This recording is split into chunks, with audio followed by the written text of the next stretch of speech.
Hi everyone, this is Deja from CrochetEverAfter.com again, and today we are going to do a tutorial on color changing for Fair Isle patterns. Now before I get into the actual tutorial, I want to talk a little bit about Fair Isle crochet.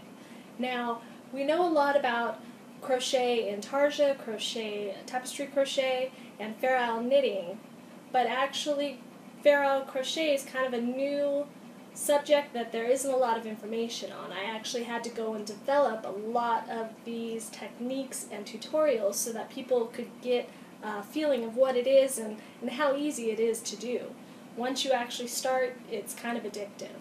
Now, Fair Isle crochet, just like tapestry crochet, will create pictures in your projects or patterns or motifs. The difference being from tapestry to Fair Isle is that Fair Isle runs the yarn that you're not using behind your project. Tapestry will actually run it through the stitches. The difference when you see your outcome is Fair Isle crochet is much more crisp color changes compared to the very muddled tapestry. And I'm going to show you a close-up of that before we start our tutorial. Now there's also intarsia crochet, where you're taking single balls of yarn for each picture that you're doing. So I might do one single owl on this whole beanie and use one ball of yellow. But in a complicated pattern like this with lots of different colors and different pictures, you would end up using a ball of yarn for every single little motif, which can get very complicated. But using Fair Isle, all you're simply doing is running the yarn on the inside. Much easier. So let me show you that close up and then we'll get into the tutorial. Okay, before we begin, I wanted to show you a motif swatch of Fair Isle versus tapestry.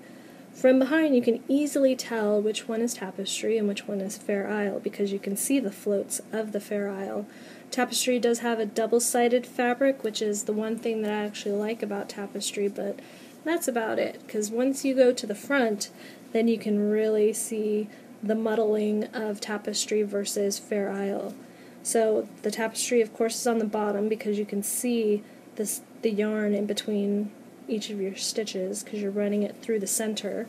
With Fair Isle, you get very clean color changes. There's no muddling, and when you stretch, you're not getting the effect of all of this color in between your stitches. So if this is a beanie and you're putting it on your head, you get nice crisp color changes and none of this spotting that you see with tapestry. Also, one other thing with Fair Isle versus tapestry is if you're running a round of just a solid color like this round of black right here in between the two motifs, once you join back up in tapestry, your fabric's going to be different thicknesses because you're going to have an extra piece of yarn running through your stitch. With Fair Isle, no matter if it's a single color or a double color, because the yarn is running behind, you're not going to have separate thicknesses showing through the front. So that's another thing that I like about Fair Isle. So now we're going to go ahead and show you how to do these color changes and how to make your floats nice. Alright, now we are going to start doing a Fair Isle color change. When reading a Fair Isle pattern, you're going to see blocks of color that alert you to when you're going to need to switch from your MC or main color to your CC or contrasting color, depending on what the pattern calls for. We are going to pretend that our pattern is telling us that we need to switch over to our CC, our contrasting color, right after this next stitch. So what we're doing is inserting our hook into the next stitch and pulling up a loop, just like a regular single crochet, but instead of yarning over and pulling that through, we're just going to simply drop off our main color and we're going to join our contrasting color. Now to join, all you're going to do is take your yarn, you have your tail and the yarn that's attached to the ball, and slide it over your hook. And I like to hold on to it so I don't lose it as I pull it. And I'm just going to pull it right through the two stitches, the two loops that are on my hook, to complete my main color single crochet. Now I'm going to use my contrasting color to complete the next set of single crochets. I'm going to drop off my tail because I don't need that anymore. I'm going to weave that in when I'm done. And I'm going to do a pattern of 3 contrasting color, 3 main color repeat around. So I'm just going to insert my hook and do 3 regular single crochets. But on the third one, once again, because I'm going to switch back to my main color, I'm going to stop at my last step before I do the last yarn over. But let's look at my stitches over here first. As you can see, this first stitch of my contrasting color is quite stretched out, and that's just because the tail is loose and it's not woven in. If I give it a little tug, it's going to pull it right back over into the correct spot. Now my last color of my main color, my last stitch of my main color, it's a little bit bigger than the rest, and that's just simply because I don't tug down on my yarn as I work, because once I join it back in over here at my next color change, it's going to give it a little tug and make it the same size as the rest of my stitches, which you'll see as I work.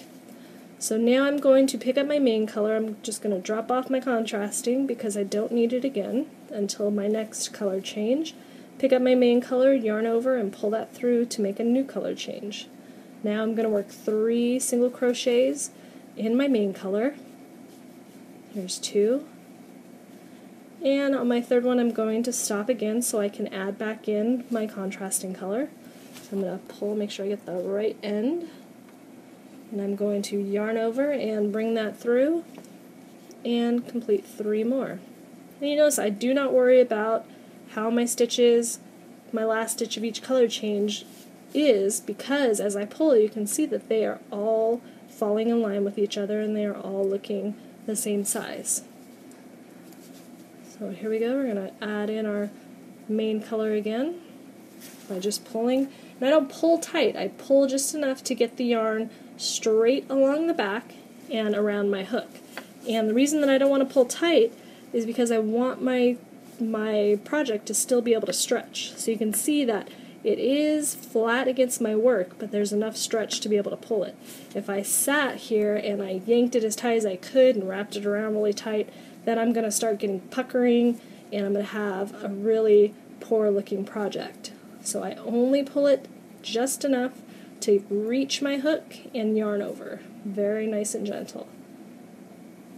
Now, changing colors, you might have done it before and you might realize that sometimes you get very tangled yarn. Now there's a simple solution to keeping your yarn from getting tangled. And if you've noticed as I've worked how I'm doing my yarn over before my color change, I always like to keep my main color on top and my contrasting color on the bottom. And what that means is when I come to yarn over, I always bring my contrasting color from below my main color and wrap it over. So you see it came under the main color, and then when I change back to my main color, I always bring it above and over my contrasting color. So that way they don't get looped over each other as I work and I don't have to untangle balls of yarn as I work. So you see again that I'm going to grab my yarn from underneath my main color and wrap it around. And I drop my main color because I don't need to hold on to it. And then I do my 3 single crochets. And then I grab my main color and I bring it over the top. So by doing the top and under with the colors, you're not going to have the tangles that you would. So now you can see the nice color changes from the front and the floats on the back, and you can also see how my floats are nice and untangled. You can see the contrasting color is below the main color. Well, if you were looking at it the right way, it looks opposite right now, but as you look at it, here's my main color on top, contrasting color on the bottom. Very nice floats, lots of stretch. So you just keep on doing that as the pattern calls for it, and once you're told to change, you change to the new color, and then once it tells you to fasten it off, all you have to do is just basically take your yarn, cut it off, and leave it, and weave it in when you're done. You don't have to do anything special with it. It'll just work its way as you work around. It's going to lock itself in, so you don't have to worry about it coming undone. And that is Fair Isle color change.